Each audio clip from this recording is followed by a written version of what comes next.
yang terhormat Dekan Fakultas Ilmu Sosial dan Ilmu Politik UPN Veteran Jawa Timur, Bapak Dr. Andes Gendut Soekarno, MSCHRA, kepada yang terhormat Bapak Dahlan Iskan selaku narasumber dan juga founder Jawa Post Group, dan yang kami hormati Bapak Ibu Wakil Dekan FISIP UPN Veteran Jawa Timur, Koordinator Program Studi Ilmu Komunikasi Ibu Dr. Yuli Chandrasari MSI, Bapak Rosdiansyah selaku moderator dan juga pada kegiatan malam hari ini, dan juga yang kami banggakan Bapak Ibu dosen Ilkom UPN Veteran Jawa Timur dan juga teman-teman mahasiswa Ilkom UPN Veteran Jawa Timur.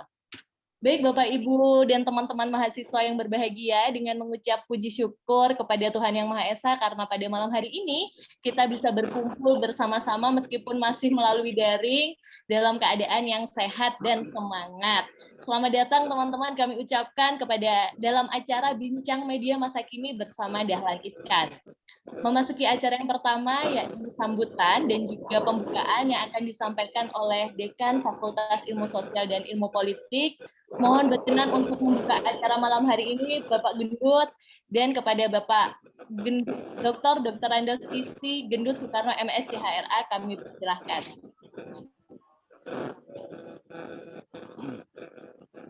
Baik, terima kasih Mbak MC.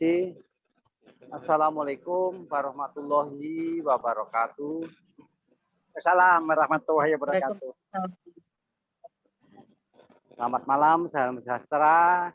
Yang terhormat dan saya hormati yaitu Bapak Dahlan Iskan, guru kita, suhu kita, luar biasa bisa hadir di acara kuliah tamu yang didengarkan pada malam ini. Mohon maaf ini tadi agak terlambat karena kita dalam perjalanan ke arah Bondowoso, Bapak. Jadi ini kebetulan pas sekali bisa ketemu Bapak. Luar biasa sekali Bapak Dahlan Iskan yang saya hormati, dan moderator Mas Rudiansah, dan Bapak Ibu sekalian, pimpinan fakultas, pimpinan prodi, teman-teman mahasiswa, peserta bincang santai media masa kini. Luar biasa sekali bahwa media itu hingga saat ini masih merupakan suatu hal yang penting. Karena kita tahu bahwa pentahelik yang terdiri daripada A, B, G, C, M, yaitu akademik, bisnis, government, civil society, dan media. Ternyata bahwa hingga saat ini luar biasa sekali.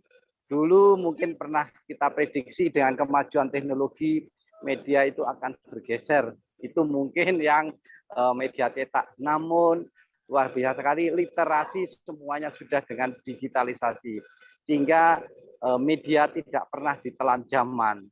Sehingga bahwa pada malam ini, jika teman-teman daripada ilmu komunikasi membicarakan tentang masalah bincang media masa kini, saya kira adalah suatu hal yang benar-benar tetap merupakan suatu hal yang sangat up-to-date. Apalagi yang kita datangkan pada malam ini, narasumber kita, itu suhu kita, guru kita, yaitu Bapak Dahlan Iskan.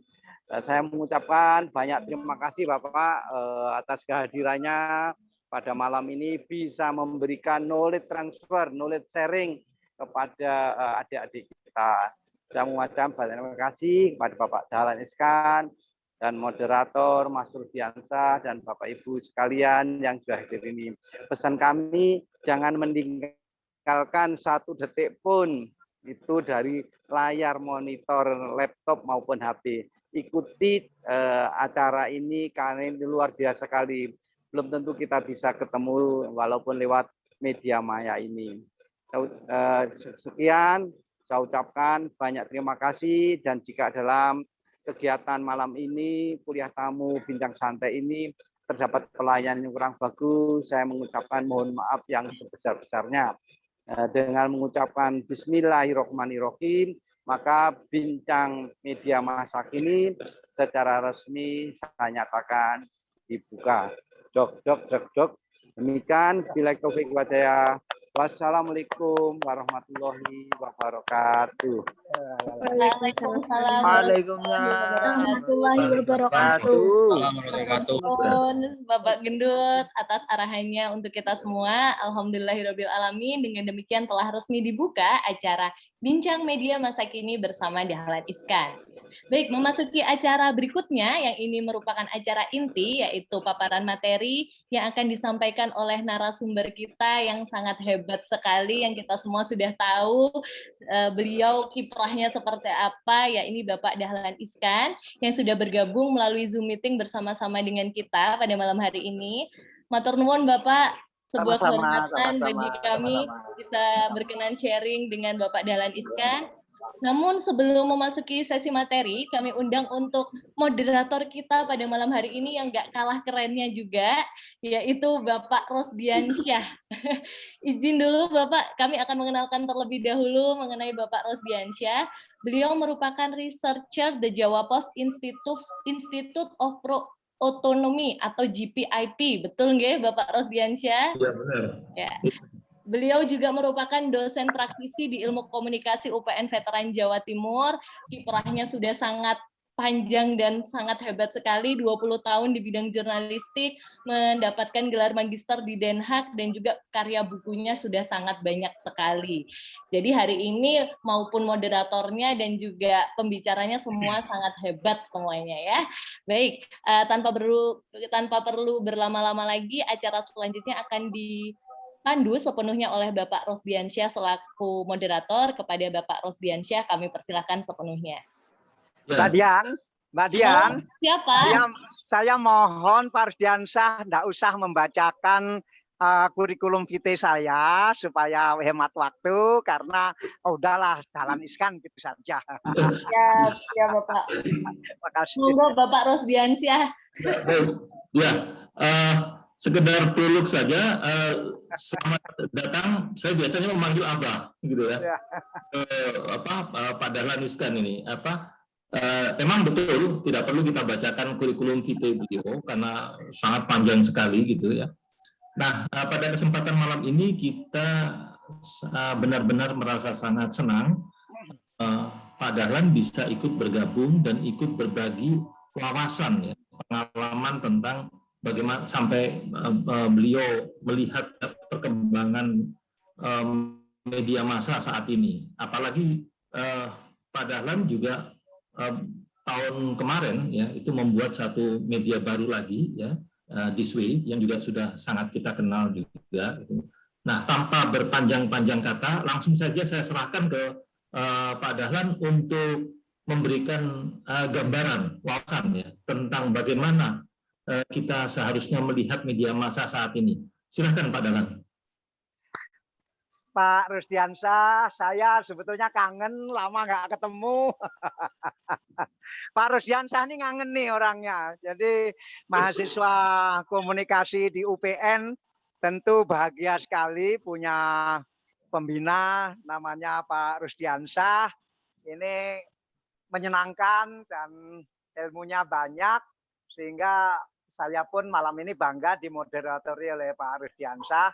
Dan terima kasih Mbak Dian udah disampaikan supaya nggak usah membacakan kurikulum vitae saya.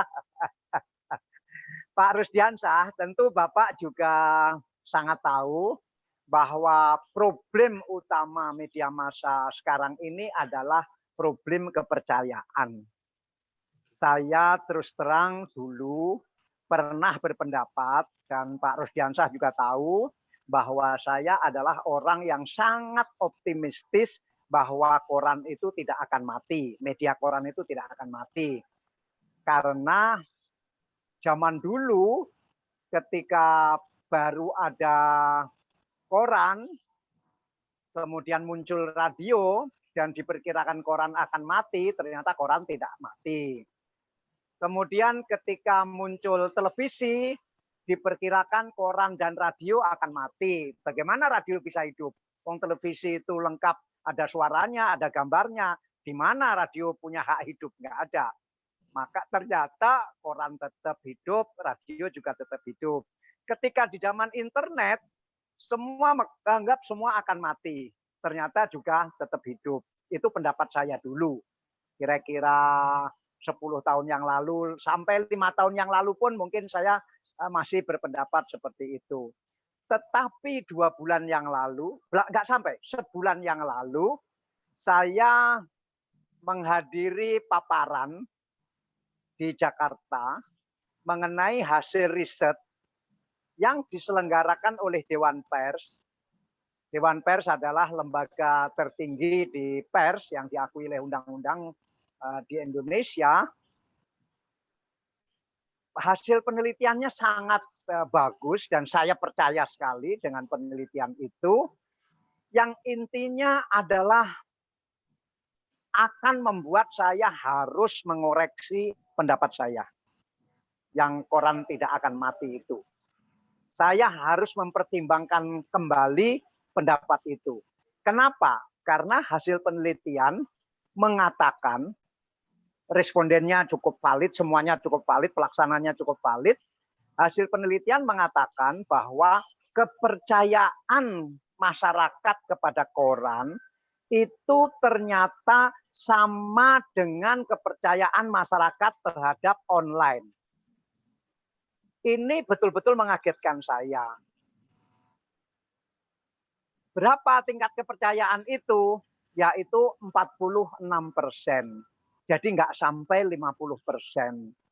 Terus terang hasil riset itu sangat memukul bukan saja pendapat saya, tapi juga sangat mukul mental, spiritual, dan rohani saya. Karena bagaimana bisa media tidak dipercaya lagi oleh masyarakat. Ini betul-betul saya, bukan saja, ini betul-betul saya seperti ditinju oleh Mike Tyson gitu. Oleh Mike Tyson. Betul-betul saya merasa terhuyung-huyung dengan hasil penelitian itu. Oke, kalau kepercayaan masyarakat kepada online itu hanya 46%, saya senang-senang saja. Pertama, karena saya kan orang surat kabar, begitu, orang media cetak. Jadi senang dong kalau kepercayaan kepada online hanya 46%. Berarti memperkuat tesis saya bahwa kepercayaan tertinggi orang kepada media adalah kepada koran. Itu kepercayaan saya. Koran yang jurnalismenya dikerjakan lebih hati-hati, yang tidak harus cepat-cepat diupload saat itu juga, yang tidak perlu live, yang punya waktu berjam-jam untuk mengecek dan mengecek ulang, mengecek dan recheck, dan seterusnya, mestinya kepercayaan kepada media koran itu jauh lebih tinggi dari kepercayaan kepada media online. Gambaran saya, kepercayaan kepada media online itu hanya sekitar 50%, dan kepercayaan kepada media surat kabar itu bisa 85%. Saya juga setuju bahwa koran tidak bisa mendapat kepercayaan sampai 100%. Itu saya juga setuju. Karena apapun wartawan itu bisa salah. Apapun wartawan itu manusia juga. Yang kadang-kadang ada juga kepentingannya. Tetapi paling rendah menurut pikiran saya, kepercayaan kepada koran itu 85%. Maka ketika hasil riset mengatakan kepercayaan kepada koran sama dengan kepercayaan kepada online, saya betul-betul terhuyung-huyung. Saya merasa dipukul oleh Muhammad Ali dan Mike Tyson sekaligus. Begitu. Nah, ini tolong nanti teman-teman mahasiswa di Fakultas Komunikasi di UPN menjadikan ini fokus kajian penyebab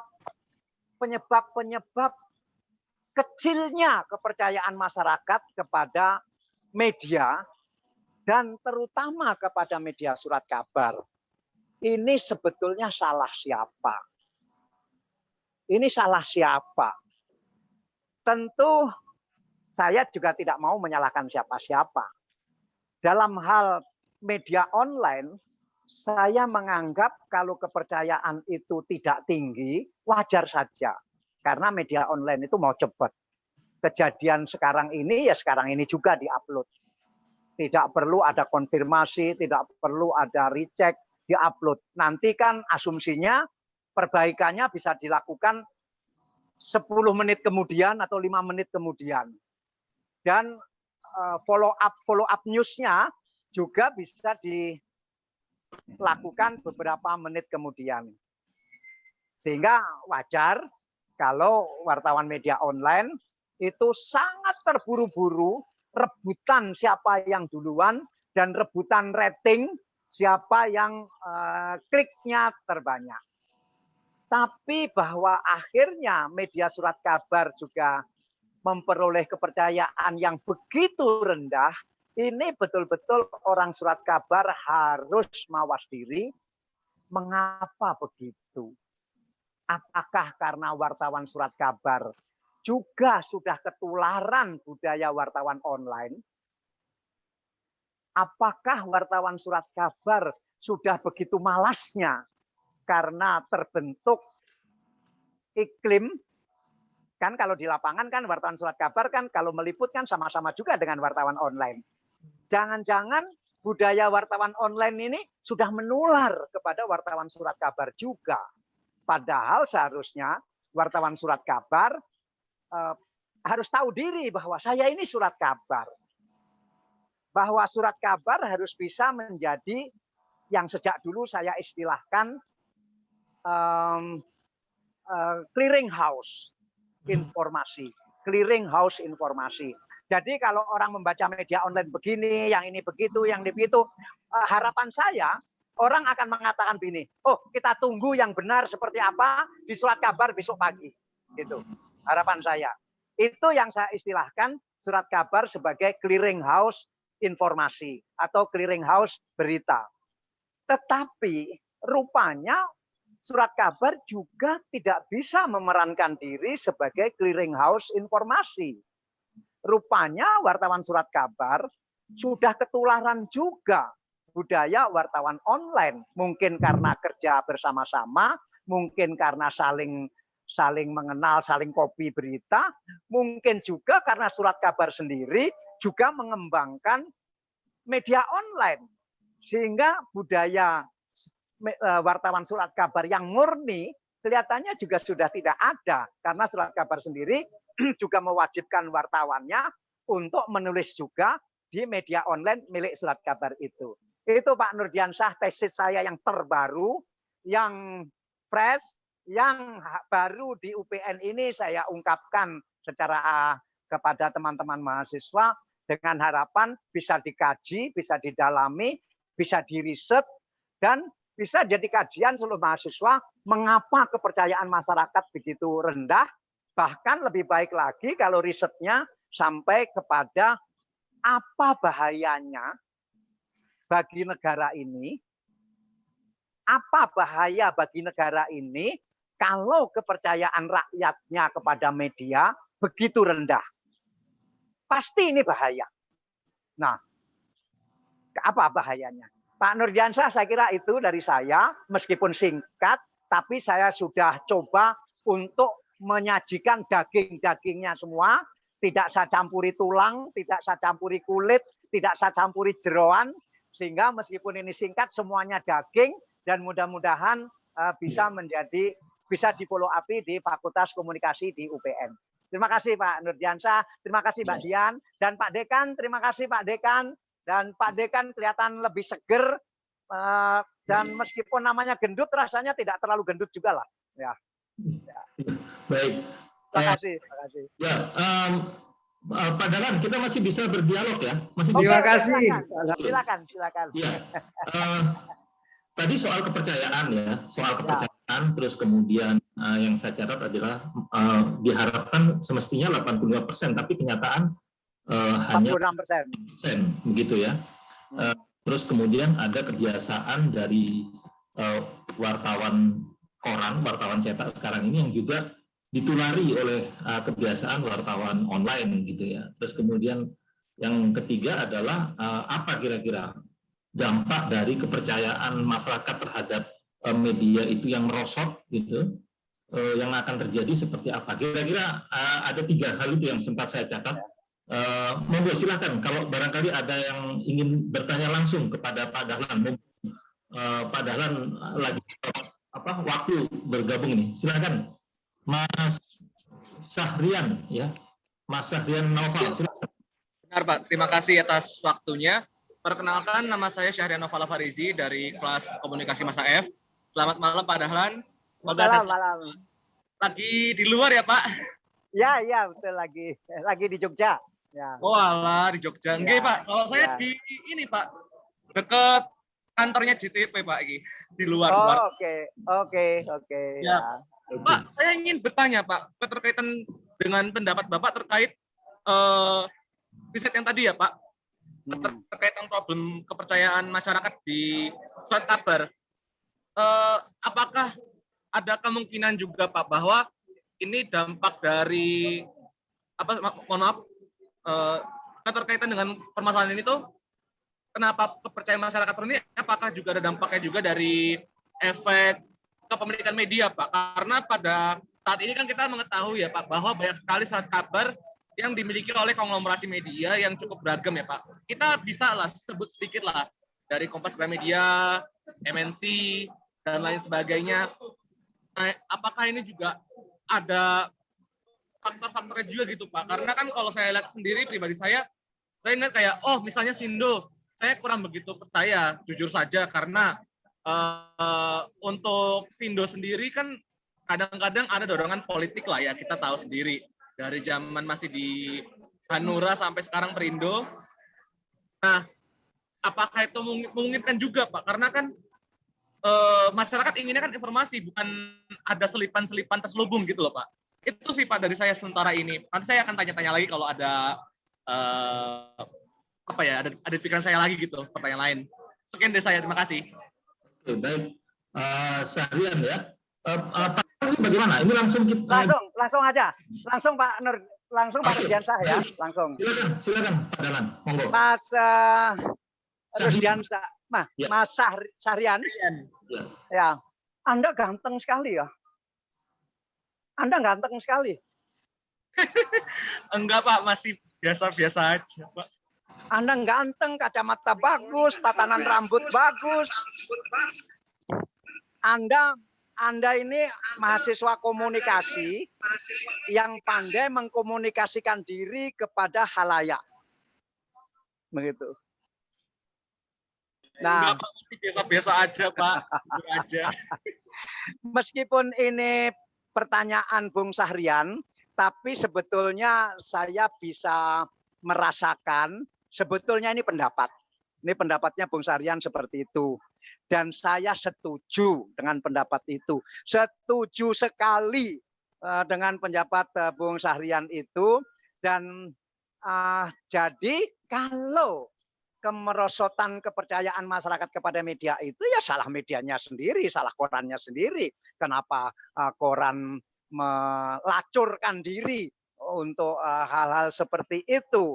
Jadi saya setuju sekali dengan Bung Syahrian, tapi kalau Anda bisa bikin tulisan di bidang ini dan Anda posting di manapun, karena sekarang ini pada prinsipnya setiap orang sudah mempunyai medianya sendiri-sendiri, tidak perlu pakai medianya orang lain, sehingga ya saya pengen baca tulisan Bung Syahrian mengenai hal ini di postingan Anda.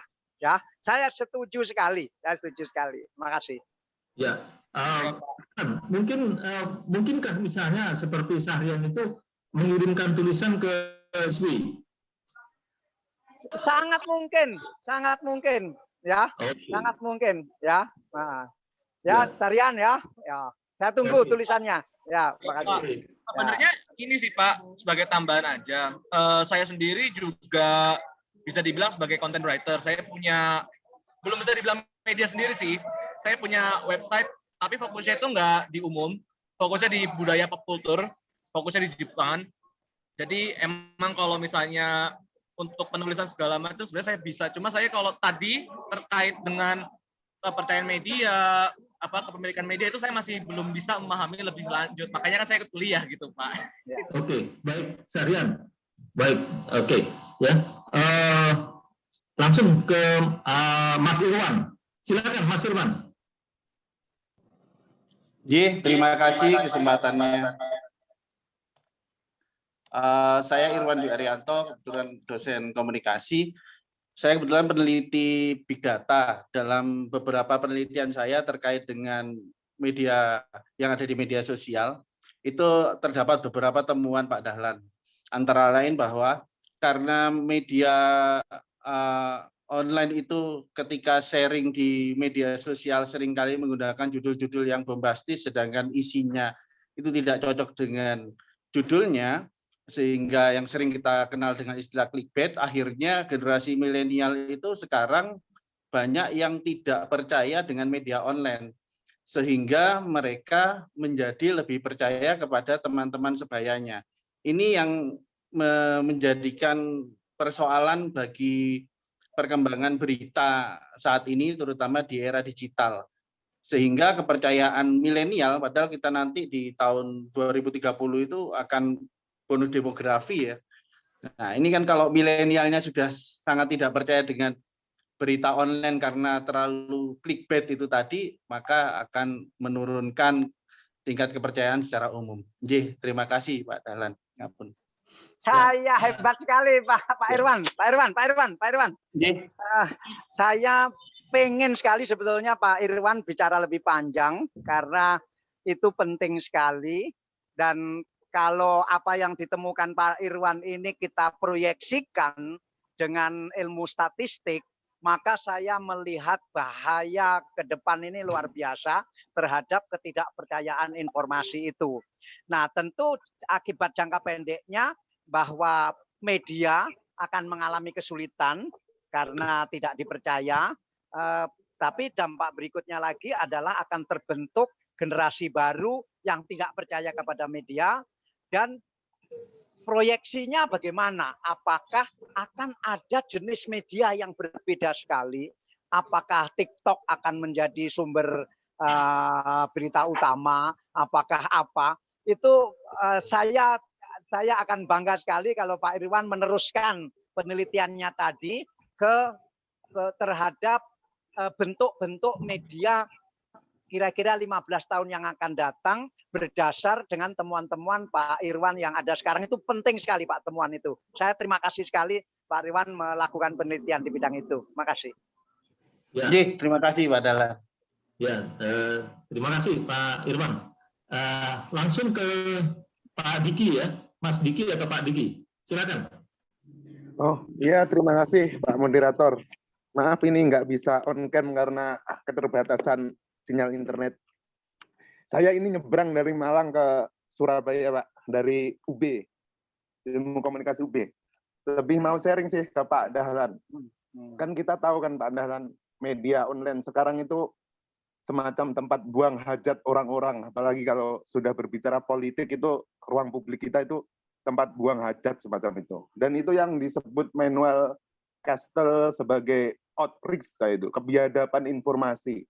Nah, yang saya inginkan sebenarnya tadi juga nyambung dari masnya yang pertama itu. Akhirnya kita membaca surat-surat kabar yang berafiliasi dengan politik itu apa ya? Pragmatisme politik dan pragmatisme ekonomi. Political ekonominya itu lebih kuat daripada semacam informasi yang mengedukasi semacam itu. Nah, yang menjadi apa ya? Permasalahannya sekarang ini bagaimana sih media, ada sebuah media yang itu bisa memberikan semacam hope kepada masyarakat, itu memberikan harapan kepada masyarakat. Kita membaca media itu, kita punya harapan bahwa bangsa ini akan kemana, sehingga kepercayaan masyarakat sendiri akan kembali kepada semacam media cetak ataukah media yang itu bisa memberikan harapan untuk kita ini mau dibawa kemana. Dan itu yang saya pikir media bisa berperan sebagai the extension of mind. Seperti itu sih Pak Dahlan. Terima kasih. Terima kasih Pak Diki. Pak Diki, meskipun saya nggak bisa melihat wajahnya, Tapi karena ada foto Anda di sini yang latar belakangnya merah itu, Anda kelihatan cerdas sekali dari sorot mata Anda dan dari cara Anda menata rambut. Saya tentu setuju sekali dengan pendapat Anda. Sama sekali tidak ada yang saya bertentangan dengan itu. Dan saya juga lagi mencari-cari, tentu dengan harian Diswe, saya juga lagi mengembangkan jurnalistik yang memberikan pilihan-pilihan harapan. Tapi apakah satu Diswe itu bisa mewarnai lautan informasi yang sudah seperti WC umum yang Anda bilang itu? Saya setuju dengan istilah Anda, ini toilet umum menjadi tempat buang hajat semua orang. Nah, apakah satu harian Diswe bisa mewarnai toilet massal seperti itu? Tentu juga sulit.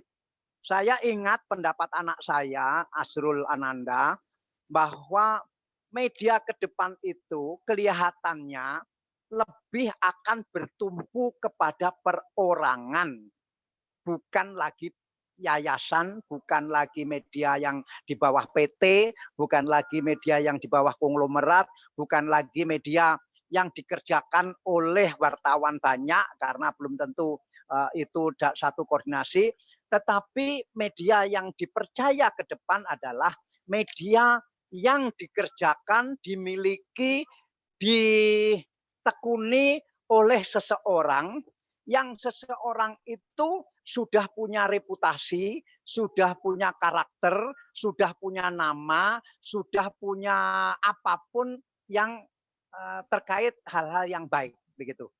Saya rasanya agak setuju dengan pendapat anak saya itu. Karena itu anak saya mendorong saya punya podcast, mendorong saya punya Diswe, antara lain karena dia memang punya pendapat bahwa kelak ke depan media yang eksis hanyalah media yang dikerjakan, dikendalikan dalam pengertian dia bisa mengendalikan, bukan dikendalikan sahamnya, bukan dikendalikan kontennya oleh seseorang, oleh satu orang, yang orang itu memang sudah teruji, sudah punya reputasi, sudah punya karakter, dan seterusnya itu. Jadi gambaran saya itu Pak Diki, tetapi saya terus terang lucu istilah Anda tadi, tapi baik dan agak kejem tapi mengena, bahwa media sekarang ini, terutama media sosial online itu sudah seperti toilet tempat buang hajat oleh semua orang. Terima kasih.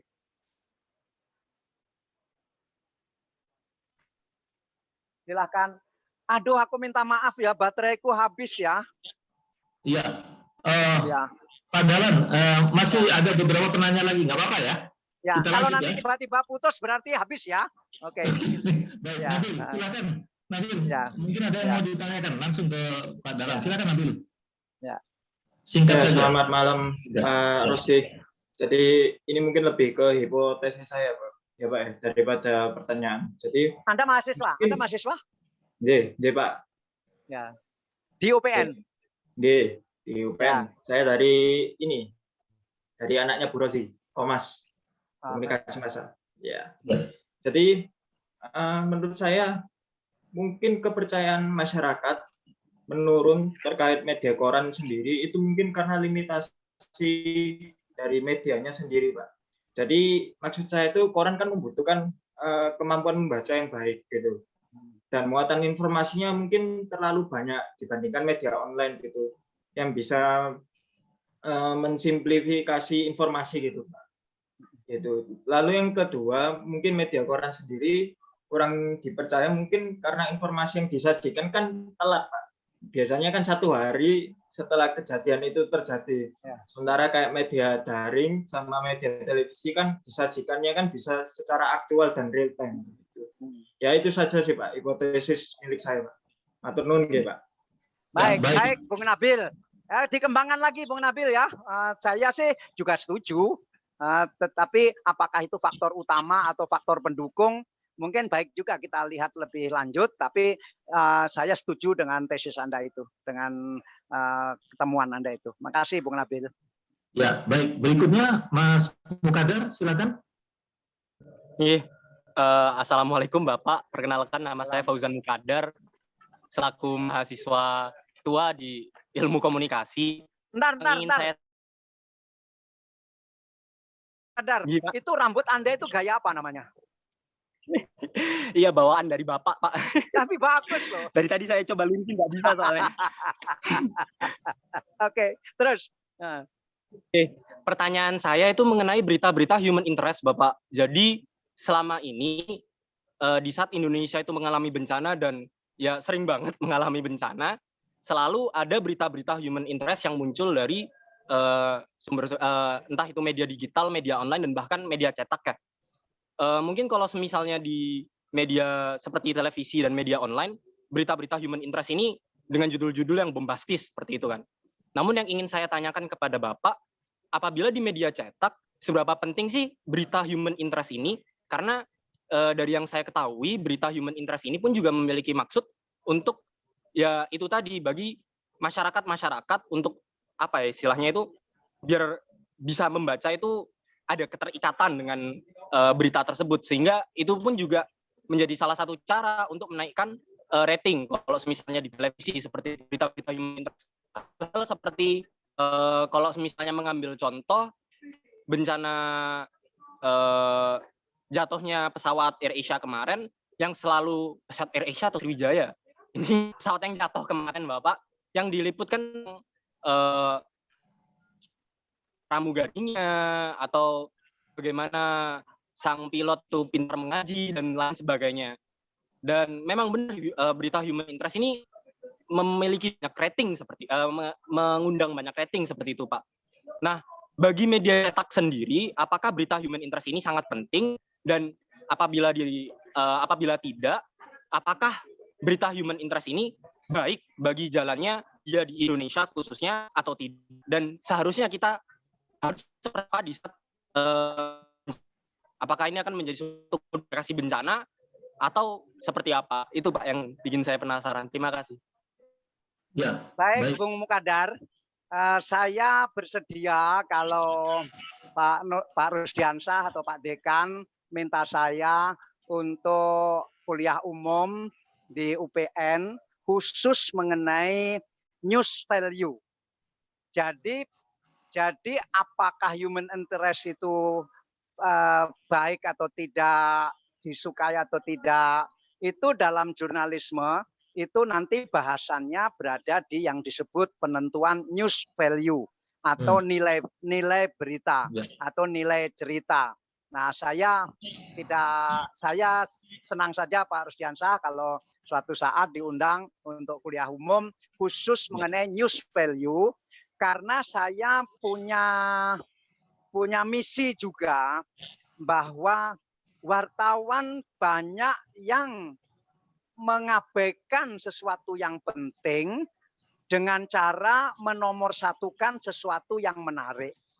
Jadi saya membedakan, doktrin jurnalisme saya membedakan antara apa itu menarik dan apa itu penting.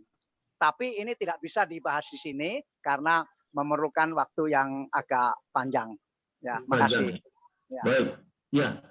Langsung saja ke Pak Bismo, silakan. Ini terakhir ya Pak ya, terakhir ya.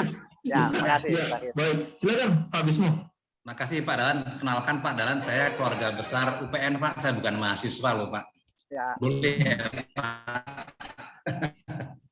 Ini pakai Pak Dahlan, saya ini termasuk gaya peci batik Jogokarian Pak ini Pak. Oke. Peci batik Jogokarian ya.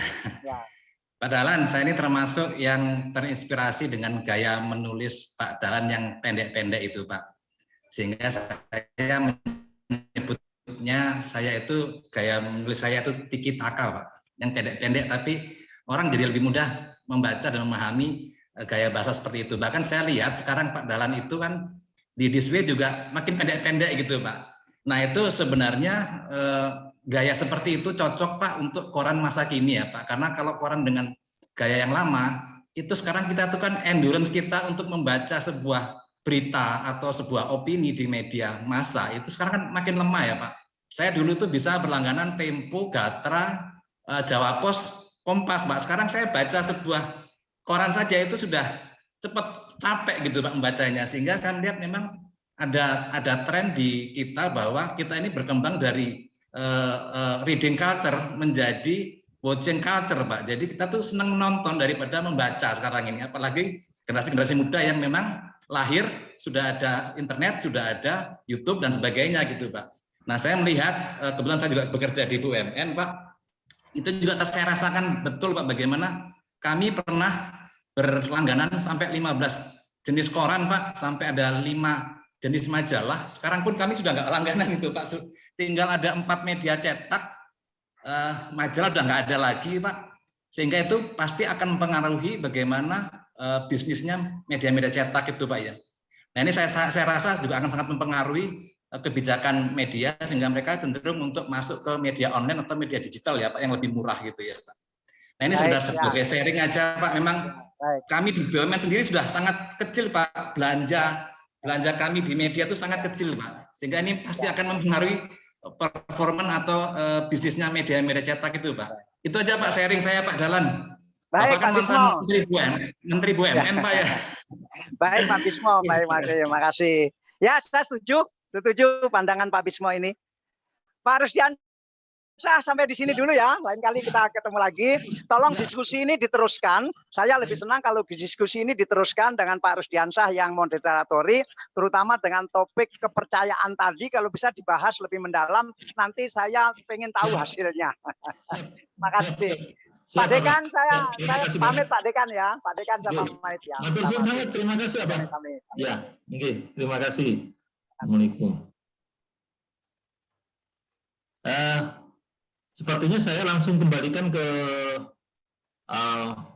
pembawa acara ini. Ya. Budian. Silakan Budian. Tadi intinya adalah ini kan awal dari upaya kita ya untuk memperkenalkan para praktisi ya, ada Pak Dahlan, nanti mungkin yang berikutnya juga ada beberapa. Saya sedang berusaha untuk melobi teman baik saya di Canberra, Rostapsel, untuk bisa juga hadir di acara bincang media kita di UPN ya khusus tentang ini. Tapi nanti saya akan membicarakan soal itu pada saat-saat berikutnya gitu ya. Nah, yang saya catat dari apa yang diutarakan oleh Pak Dahlan ini juga menjadi menarik untuk menjadi bahan renungan kita ya. Yang pertama tentang kepercayaan media, ya, kepercayaan terhadap media. Itu yang turun drastis, bukan hanya media online tapi juga media cetak, sampai turunnya itu 46%. Ya. Kalau sudah kepercayaan masyarakat itu turun sedemikian drastis, yang menjadi pertanyaan kemudian teori-teori yang kita ajarkan di ilmu komunikasi ini nanti bagaimana dibuat sedemikian rupa supaya mujarab untuk meningkatkan kembali kepercayaan masyarakat terhadap media gitu ya. Terus yang kedua adalah ini bahayanya bagi kalau kepercayaan masyarakat terhadap media itu turun ya. Terus kemudian soal reputasi. Tadi beliau menyebut soal reputasi, dan kemungkinan di masa mendatang orang akan lebih percaya kepada media yang dikelola oleh seseorang yang sudah memiliki reputasi gitu. Jadi tadi ada salah satu mahasiswa atau staf pengajar yang menyatakan soal konglomerasi media itu yang juga jadi persoalan, dan Pak Dahlan mengamini pernyataan tersebut ya. Bagaimana konglomerasi itu juga ikut berperan menurunkan kepercayaan masyarakat terhadap media. Saya kira itu catatan saya sebagai moderator, Ibu pembawa acara. Gitu. Saya kembalikan ke Ibu, silakan. Terima kasih Bapak Rosdiansyah yang pada malam hari ini sudah memimpin jalannya diskusi dalam acara bincang media masa kini bersama Bapak Dahlan Iskan. Sebelum kita akhiri acaranya, saya persilahkan kepada Ibu Korprodi, mungkin ya, Ibu Yudi Chandrasari, mungkin ada yang mau disampaikan, Ibu, monggo. Jadi ditembak sama Mbak Dian ya. Ya, saya pikir dilanjut gitu ya Pak Rosdi ya. Itu gimana diskusinya? Atau cukup di sini Pak Rosdi? Nah, jadi ini mohon maaf Ibu, padahal beberapa waktu yang lalu setelah kita hubungi beliau hanya bisanya sampai jam 19.30 gitu. Jadi kan sebenarnya dalam jadwal itu sampai sekitar jam 8 ya, jam 8 atau jam setengah 9. Tapi ternyata beliau mengatakan beliau minta maaf hanya bisa sampai jam 19.30.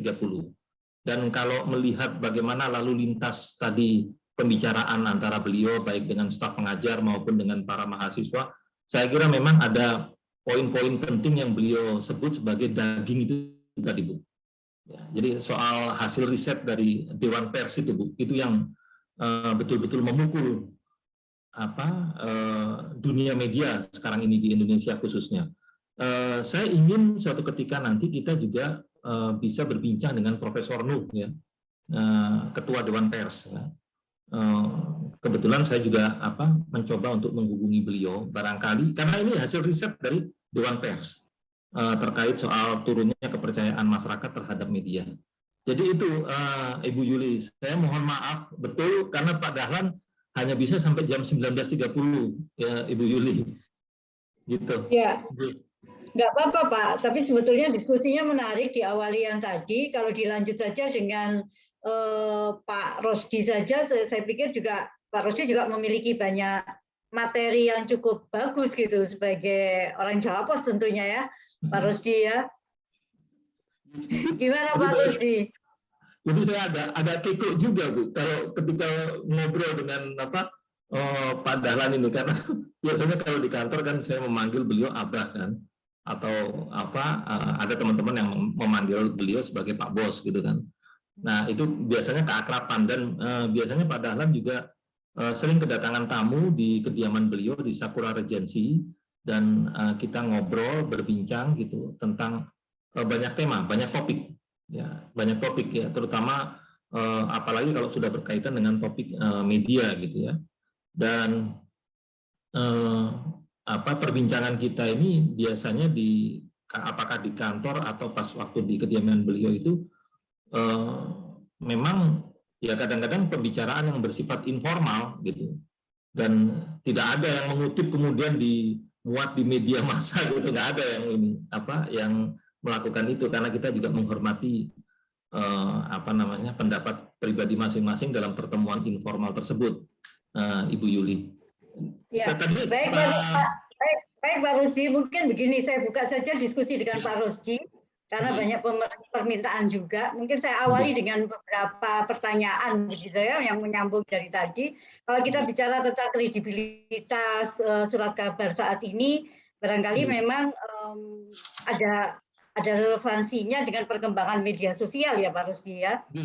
Bagaimana kemudian media sosial itu semua orang berhak untuk memproduksi sebuah informasi, orang kemudian lebih percaya kepada omongan orang lain gitu ya ketimbang dengan membaca surat kabar yang dianggap terlalu berat begitu bahasanya gitu. Nah, ketika kita bicara dalam konteks teori jurnalistik yang sudah kita pelajari di kampus ada beberapa pergeseran begitu ya Pak Rosdi ya barangkali ya. Pertanyaan saya Pak Rosdi, menurut Pak Rosdi apakah masih relevankah ketika kita bicara tentang media saat ini, apakah masih relevan ketika kita masih bicara 5W1H, kemudian kita masih bicara juga tentang news value, barangkali nilai-nilai berita saat ini yang dulu kita kenal ada beberapa nilai-nilai berita begitu ya, tapi sekarang tampaknya nilai-nilai berita itu juga semakin diabaikan gitu ya. Kalau kita bicara saat ini gitu dengan kondisi saat ini, itu bagaimana Pak Rosdi, orang-orang media gitu ya melihat fenomena sekarang dan bagaimana kita yang ada di perguruan tinggi itu, apakah kita akan mengubah gitu atau mulai berubah gitu tentang konsep-konsep lama dari jurnalistik itu? Gimana Pak Rosdi? Ya, saya kira perkembangan sosial media ini luar biasa, Bu. Tadi Pak Dahlan mengatakan bahwa sekarang orang lebih percaya kepada isinya TikTok daripada misalnya membaca paparan di sebuah media kan.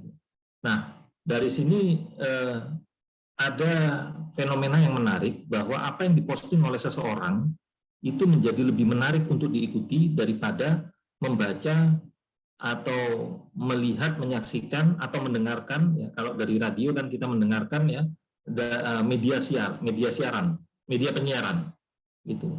Nah, kayaknya memang yang digarisbawahi oleh Pak Dahlan ini, kalau misalnya informasi dari seseorang yang disebarkan melalui media sosial itu diketahui latar belakang yang menyebarkannya itu memiliki reputasi yang baik, gitu, maka informasi yang selalu dia berikan itulah yang akan dipercaya oleh masyarakat ketimbang informasi dari media massa.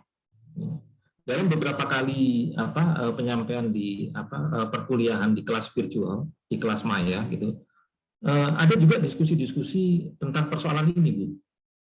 Yang sempat ada beberapa adik-adik mahasiswa itu yang menanyakan bagaimana prakteknya misalnya ketika nilai berita ya itu sudah mulai diabaikan. Taruhlah misalnya kayak salah satu portal berita ya, portal berita yang berjejaring ya, itu menggunakan clickbait journalism. Jadi jurnalisme yang pokoknya yang paling penting adalah membuat banyak pengunjung di halaman yang ada di portal tersebut. Itu yang paling penting, karena dengan begitu nanti mereka akan memperoleh pemasukan, pendapatan, gitu kan. Nah, di dalam clickbait journalism itu kan nilai berita itu sudah bukan menjadi pertimbangan utama. Yang menjadi pertimbangan utama adalah membuat judul yang wow, judul yang bisa memantik orang untuk membuka berita tersebut. Apakah kemudian di dalam badan berita itu ada nilai berita human interest, tragedi atau yang lain-lain, itu nomor sekian, Bu. Gitu. Nah, inilah saya kira yang menjadi keprihatinan kita. Orang banyak kecewa sekarang, Bu. Ya, ketika portal berita itu merebak ya, banyak sekali ya portal berita itu, dan kebanyakan dari portal berita itu menggunakan clickbait journalism ya. Ketika orang mulai kecewa terhadap isi berita itu, lama-lama kepercayaan orang terhadap media itu turun. Sehingga hasil riset dari Dewan Pers itu juga patut menjadi bahan acuan kita untuk direnungkan, terutama ketika kita merujuk kepada materi-materi yang harus kita sampaikan ke adik-adik mahasiswa gitu. Ini kayaknya Pak Diki mau ikut urun rembuk gini. Silakan Pak Diki. Ya, terima kasih Pak Rusdi. Tadi menarik dari Pak Rusdi. Akhirnya dan juga disampaikan Pak Dahlan bahwa ke depan itu media ini yang menjadi semacam punya kredibilitas adalah media perorangan yang akan naik. Dan Pak Rusdi tadi juga mengatakan bahwa media itu kredibilitasnya kayak siapa yang memproduksi. Apakah ke depannya sendiri akan terjadi pergeseran, Pak Rusdi? Ini semacam apa ya? Mungkin nanti bisa ditanggapi juga oleh teman-teman yang lain juga, Pak Rusdi. Kan kalau medium is the message, kalau kata Marshall McLuhan. Yang menjadi message itu medianya, kayak gitu. Ada teori lain, message-nya itu kontennya. Tapi apakah sekarang user is the message, kayak begitu? Apakah akan bergeser pada yang sebelumnya, ternyata media itu loh pesannya, atau akan bergeser bahwa si pengguna media itu ternyata pesannya? Apakah semacam itu pergeserannya ke depannya, Pak Rusdi? Ini semacam apa ya? Semacam angan-angan kita ke depan, apakah ke depan akan yang dikatakan Pak Dahlan nanti ternyata yang menjadi pesannya itu bukan media, bukan konten, tapi orang yang memproduksinya itu sebagai pesan, Pak Rusdi. Betul, itu sangat betul. Saya melihatnya begitu, Pak Diki. Ya, kalau misalnya kita perhatikan ya di YouTube aja, YouTube channel itu, ya orang lebih percaya kepada hasil wawancara misalnya seorang pesohor, ya ada Akbar, misalnya sebutlah nama misalnya Akbar Faisal, ya yang mewawancarai seorang Krisdayanti. Lalu kemudian Krisdayanti mengatakan berapa gaji yang diberikan kepada anggota DPR RI gitu ya. Lalu kemudian dari hasil wawancara antara Akbar Faisal dengan Krisdayanti ini menjadi booming. Orang banyak membicarakan, waduh ternyata begitu besar. Nah di sini saya melihat penggunaan YouTube ya, oleh Akbar Faisal sedemikian rupa, podcast termasuk di dalamnya, menjadikan masyarakat lebih tertarik untuk mengikuti terus. Gitu. Begitu juga dengan misalnya Refli Harun atau para pesohor yang lain yang menggunakan media YouTube channel. Gitu. Ini kan perseorangan, gitu. Jadi bukan korporasi. Nah, kalau kita melihat fenomena seperti ini, masyarakat lebih tertarik untuk mengikuti YouTube channel itu tadi. Gitu ya. Maka ini juga menjadi pertanyaan kita. Bagaimana dengan teori-teori besar yang selama ini kita ajarkan? Seperti kata tadi Marshall McLuhan mengatakan, the medium is the message. Sekarang jangan-jangan the user is the message. Jadi pengguna dari YouTube, pengguna dari TikTok, itulah pesan. Nah, ini yang saya kira bisa menjadi bahan perbincangan kita berikutnya sebenarnya. Ya syukur-syukur kalau misalnya Pak Dahlan ada waktu lagi bisa kita ajak ngobrol lagi ya, karena beliau sendiri sekarang juga mengembangkan podcast kan. Podcast terus kemudian YouTube gitu. Banyak yang beliau wawancarai dan itu semua followernya lumayan, subscribernya lumayan gitu. Jadi sekarang ini kalau dulu kan orang korporasi berusaha untuk mencari pelanggan. Kalau sekarang perseorangan mencari subscriber. Jadi jangan lupa mensubscribe. Itu yang paling menarik sekarang ini. Karena dari situ kemudian bisa terjadi generating income kan bagi user tersebut. Gitu. Jadi itu kira-kira fenomena yang paling mutakhir Bu Yuli ya. Bu Yuli sudah punya YouTube channel? Belum? Belum, Pak. Belum ya? Oh. Ya, saya bukan pengguna medsos, karena bukan pengguna medsos yang baik menurut saya. Karena sama aja gitu, sama-sama kita terjebak dalam digital kapitalistik gitu ya. Kalau kemarin-kemarin kita terjebaknya dalam dunia kapitalis media, walaupun ya terjadi sama, tapi sekarang dunia virtual ini juga penuh ya kapitalis digitalnya kelihatan banget gitu. Jadi kita harus banyak mempertimbangkan banyak hal gitu ya. Kalau kita berbicara. Tapi Ibu tidak ikut dalam digital minimalism kan? Jadi artinya nggak masuk, karena ada fenomena yang cukup menarik tentang digital minimalism itu, yang orang alergi menggunakan media sosial, akhirnya hanya percaya kepada telepon rumah gitu. Jadi itu yang saya khawatirkan. Ini kayaknya ada Pak Zainal ini mau ikutan rembuk nih. Silakan Pak Zainal. Mohon izin Bapak Rosdiansyah. Ini kan sekarang Bapak Rosdiansyah yang menjadi pemateri. Jadi nanti moderatornya saya dengan saya gitu ya Bapak Rosdiansyah ya. Ini ceritanya berganti peran Bu Yuli ya. Iya. Siap. Izin Bu Yuli dan juga Pak Rosdiansyah. Silakan untuk pertanyaan selanjutnya ada dari Bapak Zainal Abidin Ahmad. Monggo silakan. Halo Pak Zainal. Makasih. Halo Mas Rudi. Ini sahib karib ini.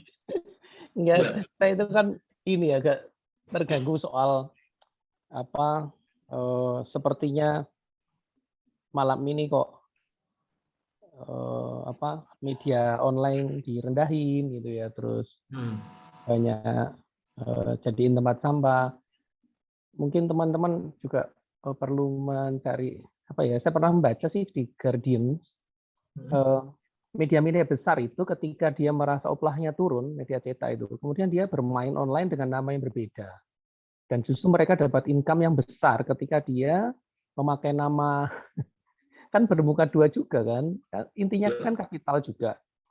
Taruhlah misalnya kita tahu Kompas, media besar, kita tahu media bikinannya Kompas, yang clickbait siapa kan. Iya, benar. Jadi ujung-ujungnya kan juga ya sama aja. Kalau bilang media sosial itu media online, kemudian informasinya hoax, media-media yang dulu kita percaya itu juga menjadi bagian dari penyumbang munculnya media-media online yang clickbait itu. Mungkin kita bisa discuss soal itu ya Mas Rudi. Ya, Ya, apa ya? Ini saya jadi grogi nih kalau sudah berhadapan sama. Enggak, ini cuman ya. two faces media besar itu kan melakukan two faces journalism. Jadi di satu sisi dia merasa saya bermoral baik, tapi di sisi lain dia melakukan peruntuhan nilai-nilai jurnalistik tadi. Ya. Saya sih melihatnya sekarang kita yang ada di dunia media itu kebetulan kan ini nanti bulan Desember akan ada perbaikan ini kan portal website JPIP itu akan di generating sedemikian rupa untuk menjadi semacam kayak portal berita juga gitu. Jadi di Jawa Pos itu selain sebelumnya ada JPNN, terus kemudian ada jawapos.com gitu ya. Terus ada yang lain juga. Nah, juga di dunia riset itu juga akan dibuat sedemikian rupa untuk yang di JPIP. Nah, peran dari media sosial untuk menyebarkan gagasan-gagasan kita itu juga tidak boleh diabaikan, saya kira.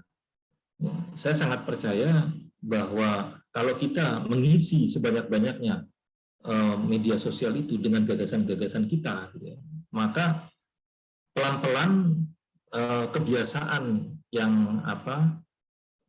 kurang patut ya, kurang layak untuk diekspos ke publik gitu ya, itu juga akan bergeser dengan sendirinya. Itulah sebabnya kenapa ketika saya membuat Instagram gitu ya, atau saya jarang sekali melakukan selfie gitu, tapi lebih banyak saya mencoba untuk berpendapat gitu ya, berdasarkan apa yang bisa dipotret, misalnya memotret tanaman, memotret buku, memotret yang lain-lain. Jadi sama sekali tidak ada kaitannya dengan kegiatan pribadi gitu.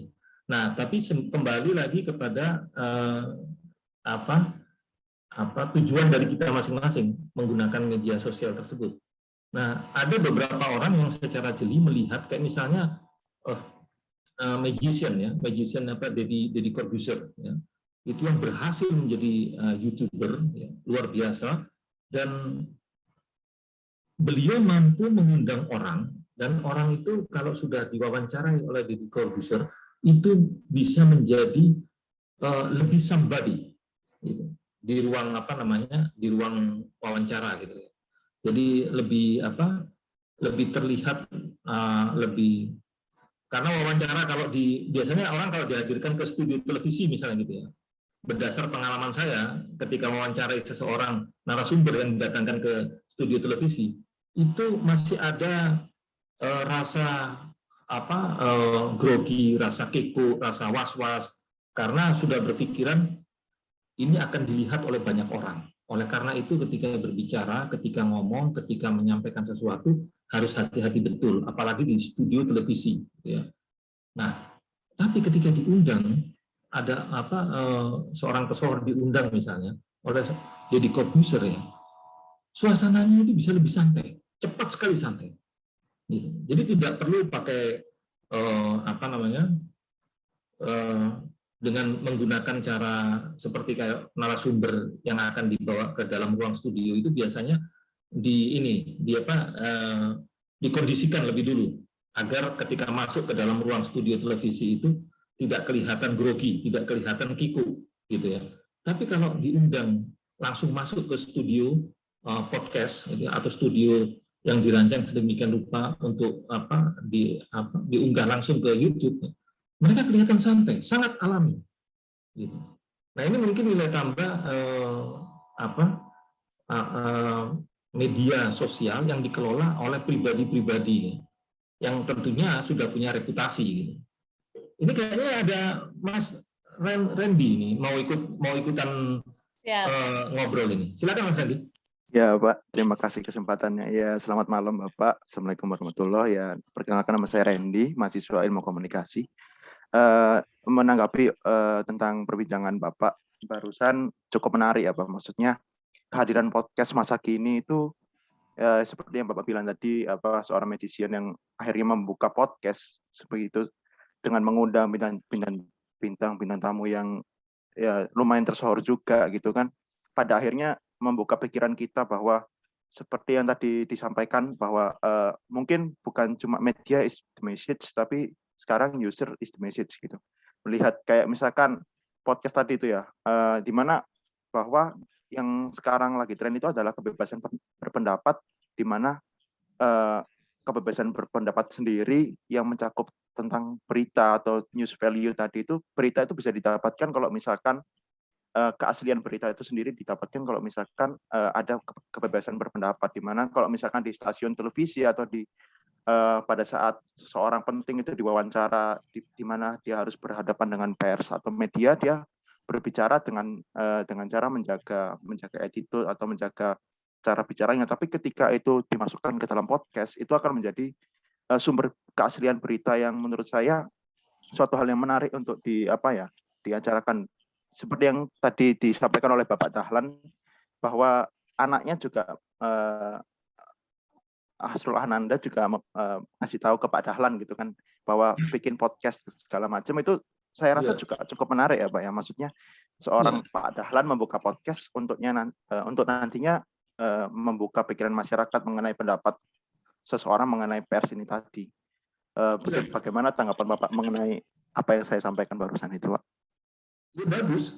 Jadi kalau pendapat saya, artinya Randy kan melihat, mengobservasi situasi sekarang ini memang secara tepat. Banyak orang sekarang memanfaatkan YouTube ya, itu untuk menyampaikan gagasan-gagasannya secara bebas.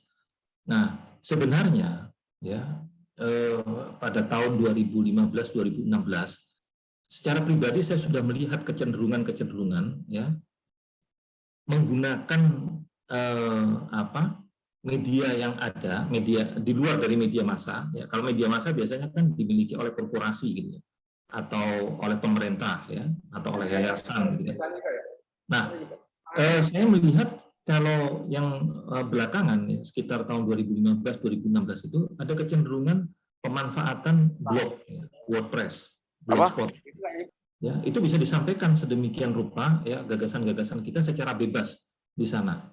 Nah, ternyata pada kurun berikutnya memasuki tahun 2018, 2019, ternyata yang muncul adalah jauh dari yang mangan gini kalau ada. Jauh lebih maju lagi dengan menggunakan YouTube, ya, podcast. Gitu.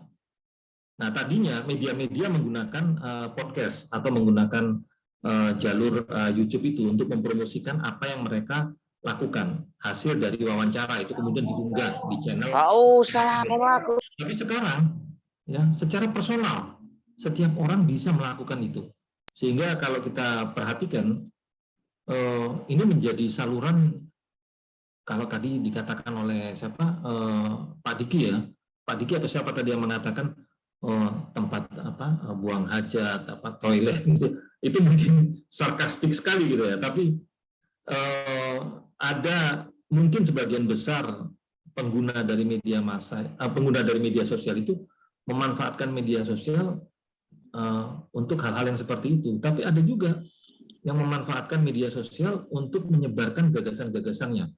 Terus apa yang mereka lakukan biar diketahui oleh masyarakat secara luas. Lalu dari situ kemudian ada keuntungan yang mereka dapatkan, misalnya, gitu ya, dengan melihat begitu banyaknya subscriber ya, atau follower gitu ya. Ini fakta-fakta yang tidak bisa kita pungkiri sekarang ini. Gitu. Jadi saya sepakat sama yang dikatakan oleh Randi tadi. Ya, itulah sebabnya kenapa kepercayaan, saya punya gambaran begini. Jangan-jangan nanti kepercayaan media yang turun ini, tapi masyarakat kemudian memberikan kepercayaannya yang tinggi terhadap produk-produk yang bersifat personal yang disebarkan melalui media sosial, apakah YouTube ataukah TikTok ataukah yang lain-lain gitu. Mungkin itu respon saya, Randy. Kayaknya Pak Catur mau ikutan ngobrol nih. Silakan Pak Catur. Mohon izin Bapak Rosdiansyah. Iya ini. Iya.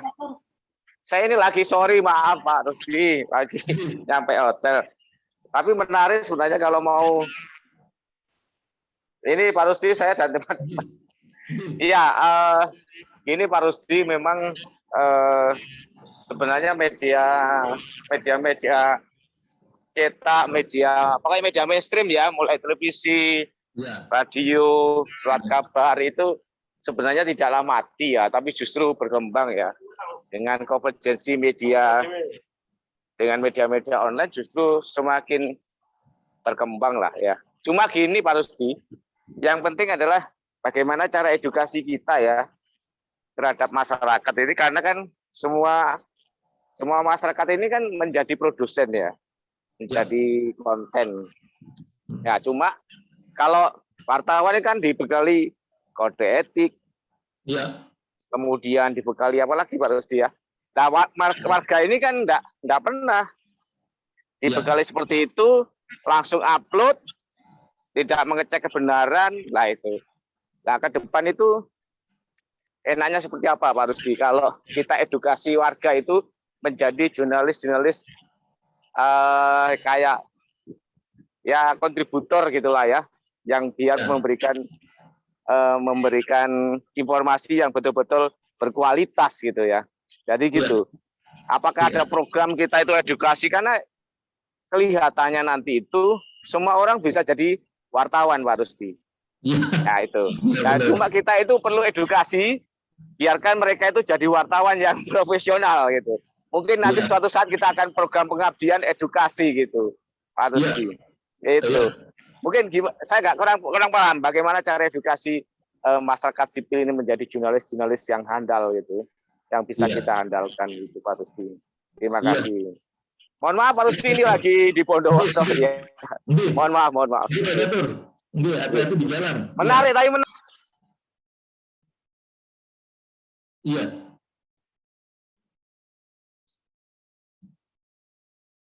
Ya tadi saya sepakat dengan Pak Catur tadi, faktor edukasi. Ini ada kaitannya dengan citizen journalism ya. Jadi setiap orang bisa menjadi wartawan, tapi untuk menjadi wartawan profesional itu memang harus memahami disiplin verifikasi ya. Nah, kadang-kadang warga ya, yang tidak memiliki latar belakang pelatihan bagaimana melakukan verifikasi ya, cross check gitu ya, itu melakukan upload atau penyebaran berita tanpa melakukan cross check gitu ya. Jadi melakukan mencoba untuk mencari sumber-sumber yang beragam gitu. Ada satu sumber kemudian langsung begitu diketahui ini kontroversial, kayak seperti yang terjadi di yang baru saja ditangkap oleh aparat kepolisian gitu, di daerah kalau nggak salah di Situbondo ya, Aktual TV ya. Aktual TV itu disebarkan melalui channel YouTube, ada lebih dari 400-500 sudah tayangan Aktual TV. Tapi semuanya itu adalah cuplikan-cuplikan yang dirangkai sedemikian rupa dan ternyata pemirsanya banyak gitu. Hanya saja kemudian Ikatan Jurnalis Televisi Indonesia IJTI menyimpulkan bahwa dalam pernyataan resmi dari IJTI menyimpulkan bahwa apa yang dilakukan oleh Aktual TV ya, melalui channel YouTube-nya gitu, itu bukanlah produk jurnalistik. Ketika itu sudah disimpulkan, berarti IJTI tahu betul ketika dalam melakukan penyebaran informasinya, Aktual TV tidak melakukan apa yang disebut sebagai disiplin verifikasi. Tidak ada verifikasi di dalamnya. Yang penting bermain judul, ya.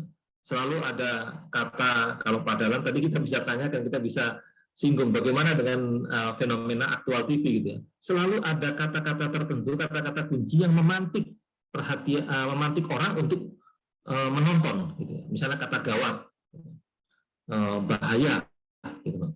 Terus atau kata-kata tertentu gitu. Nah, itu biasanya kemudian menjadikan Aktual TV itu dicari banyak orang gitu. Dan dianggap sebagai sumber informasi. Nah, ini yang berbahaya karena di dalamnya tidak ada disiplin verifikasi. Oleh karena itu, edukasi terhadap masyarakat ini memang menjadi sangat penting. Ya, perlunya verifikasi, perlunya cross check gitu ya, terhadap sumber-sumber berita yang ada gitu. Karena ilmunya wartawan itu, ilmunya jurnalis itu sebenarnya ya yang paling penting itu adalah cross check ini, selain juga ada unsur kebaruan di dalamnya. Gitu. Jadi kalau tagline dari Jawa Pos itu bukan saya mempromosikan di forum ini gitu ya, tapi kan ada kata-kata selalu ada yang baru. Selalu ada yang baru itu artinya kebaruannya juga sudah melalui verifikasi. Tapi kalau yang terjadi di masyarakat adalah menurut yang pengunggah video itu adalah hal baru yang perlu diketahui oleh publik dan tidak perlu melakukan cross check lagi. Nah, ini yang harus kita kita berikan edukasi kepada masyarakat agar jangan cepat-cepat mengunggah sesuatu kalau belum melakukan verifikasi. Gitu. Jadi istilah dari beberapa teman-teman itu lebih baik saring dulu baru sharing. Gitu. Ya, terima kasih Bapak Rosdiansyah atas diskusinya pada malam hari ini. Mungkin ini ada satu pertanyaan terakhir Bapak Rosdiansyah sebelum kita tutup diskusi kita pada malam hari ini. Ini ada pertanyaan dari Bapak Roy. Beliau bertanya, apakah ada masa depan jurnalisme di era yang serba kesusu ini Pak Rosdiansyah? Karena orang lebih suka menelan informasi yang instan, yang sensasional dan gurih ketimbang mencerna berita yang benar dan akurat. Mohon analisis dari barang 11 menit aja agar tuntas. Waduh, ini bukan kultum lagi ya Bapak Rosdiansyah ya. Ini 11 menit mintanya. Tapi monggo bisa dijawab, karena setelah ini mungkin sekitar jam 8:10 waktunya sudah habis ya. Saya biasanya memanggil nama beliau ini adalah Rohman Budianto. Saya kenal baik dengan beliau ini. Jadi kalau ditanyakan apakah ada masa depan jurnalisme di era yang serba kesusu sekarang ini, saya masih percaya ada, gitu. Karena orang masih membutuhkan satu konten dari satu konten yang betul-betul bisa dipercaya, gitu. Memang banyak sekarang ini kalau kita perhatikan masyarakat menjadi korban dari hoax, dari disinformasi, misinformasi gitu. Tapi kita jangan lupa ada juga loh masyarakat yang sangat percaya kepada satu isi media yang setelah melalui proses verifikasi. Gitu. Saya kira ini menjadi sangat penting. Oleh karena itu tadi Pak Catur kan mengatakan edukasi terhadap warga yang ingin juga ikut berpartisipasi menyebarkan informasi yang mereka ketahui di sekitar mereka, di sekeliling mereka, gitu ya. Nah, tadi soal Pak Roy, saya biasa memanggil Pak Roy ini karena soal sensasional, gurih ya ketimbang mencerna berita. Itulah kecenderungan masyarakat kita sekarang ini. Sesuatu yang sangat sensasional, yang gurih gitu ya. Ya kayak tadi saya ceritakan bagaimana Aktual TV itu. Di dalamnya ada potongan-potongan video lalu digabungkan jadi satu dan menjadi informasi yang sensasional. Dan selalu ada kata gawat. Nah, seseorang ketika membaca kata gawat itu pasti akan tertarik untuk melihat ini apa maksudnya yang gawat ini di dalam tayangan tersebut, lalu diklik. Gitu. Ini sensasional menurut saya, gitu kan. Nah, saya kira itu ya, Mbak Dian. Siap. Ya. Ya, Bapak Rosdiansyah, terima kasih atas sharing-sharingnya pada malam hari ini. Terima kasih sudah berbagi materi juga dengan kita, Bapak Rosdiansyah, yang tadinya jadi moderator langsung switch menjadi pemateri nih di malam hari ini. Ya, Bapak Rosdiansyah. Iya, karena Pak Dahlan waktunya sangat singkat ya. Gitu. Ya. Kita nanti akan berharap pada kurun berikutnya, saat-saat berikutnya, itu akan ada misalnya jurnalis-jurnalis senior yang bisa kita undang juga untuk berbincang ya, berbagi pengalaman, berbagi wawasan. Gitu. Tadi Pak Dahlan memberikan PR kepada kita apa bahayanya bagi negara ini kalau kepercayaan pada media menjadi rendah. Gitu. Ini saya kira bisa menjadi pertanyaan untuk menyusun skripsi sebenarnya atau tesis gitu. Ya. Gitu. Saya kira itu. Terima kasih Bapak Rosdiansyah. Sebelum menutup acara, izinkan saya menyimpulkan tadi dari beberapa materi yang disampaikan oleh Bapak Rosdiansyah, bagaimana saat ini tuh terjadi pergeseran kepercayaan pada media, yang mana semua orang itu saat ini user is the message, nggih, Bapak Rosdiansyah ya. Dan PR kita semua selaku penggiat komunikasi adalah bagaimana kita memberikan edukasi kepada masyarakat. Yang tadi harus digarisbawahi adalah memahami disiplin verifikasi dan juga saring sebelum sharing. Menarik sekali menurut saya Bapak tentang saring sebelum sharing ini. Baik teman-teman, dari teman-teman mahasiswa, Bapak Ibu dosen ilmu komunikasi, kita sudah sampai di penghujung acara dari acara Bincang Media Masa Kini bersama Dahlan Iskan dan Bapak Rosdiansyah pada malam hari ini. Kami sebagai pembawa acara mohon pamit undur diri, mohon maaf jika ada kesalahan-kesalahan dalam membawakan acara ini. Matur nuwun untuk teman-teman yang sudah berkontribusi dan berpartisipasi aktif, tentunya juga Bapak Ibu dosen yang sudah terlibat dalam diskusi pada malam hari ini. Terima kasih sekali lagi Bapak Rosdiansyah sudah berkenan. Terima kasih Pak Rusdi. Sama-sama Pak Catur. Matur suwun sangat Ibu Yuli. Mohon pamit. Terima kasih Pak Rusdi. Sukses di Bondowoso ya. Terima kasih Pak Rusdi. Terima kasih Pak Rusdi, Kak Ros. Iya Pak Roy. Terima kasih sekali lagi. Semoga kegiatan ini dapat menjadi manfaat untuk kita semua dan mencetak generasi-generasi unggul lulusan ilmu komunikasi UPN Veteran Jawa Timur. Baik, akhir kata terima kasih. Wassalamualaikum warahmatullahi wabarakatuh. Terima kasih. Waalaikumsalam warahmatullahi wabarakatuh. Monggo. Assalamualaikum warahmatullahi wabarakatuh.